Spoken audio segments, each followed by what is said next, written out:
সর্বশেষ যে লোকটা জান্নাতে যাবে তাকে আল্লাহ তাআলা জাহান্নামের আগুনে পোড়াতে পোড়াতে ছাই বানিয়ে ফেলবে। আল্লাহ বলবেন, জিব্রাইল যাও একটু দেখো, একটা মাত্র সেজদা দিয়েছে আমাকে, এরকম কাউরে পাওয়া যায় কিনা। বাটি চালান দিয়ে দেখো পাওয়া যায় কিনা। খুঁজে খুঁজে কাউরে পাবে না। আল্লাহ বললেন আবার দেখো, খুঁজে খুঁজে একজনকে পাবে, সামান্য ইমানের ছিটে ফোঁটা তার অন্তরে ছিল। আল্লাহ বলবেন, যেহেতু ছিটে ফোঁটা আছে, অনেক মায়ের খাইছে, ওকে বের করে জাহান্নাম থেকে বের করে একটা নির্ধারিত দূরত্বে রেখে দাও। রেখে দেওয়া হবে, কিন্তু জাহান্নামের আগুনের লেলিহান শিখাতে তার গা ঝলসে যাবে। সে আল্লাহর ডেকে বলবে, মাবুদ তোমার কাছে আমি কিছু চাই না, জাহান্নাম থেকে তুমি আমাকে বের করেছো, জীবন নদীর পানি তুমি আমার গায়ের মধ্যে ঢেলে দিয়েছো, আমি আবার সজীবতা ফিরে পেয়েছি, আমি তোমার কাছে জান্নাত চাই না, শুধু নিরাপদ একটা দূরত্বে আমাকে রেখে আসো, যাতে জাহান্নামের আগুন আমারে কষ্ট দিতে না পারে।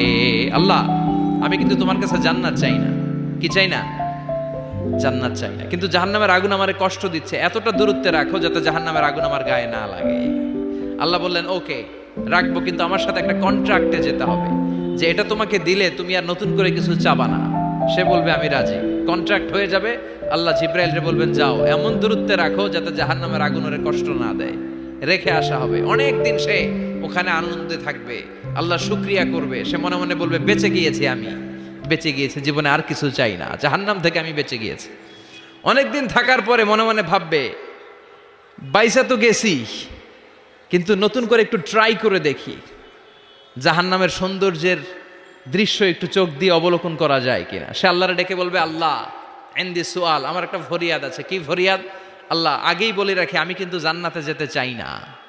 আল্লাহ বলবেন, কি চাও?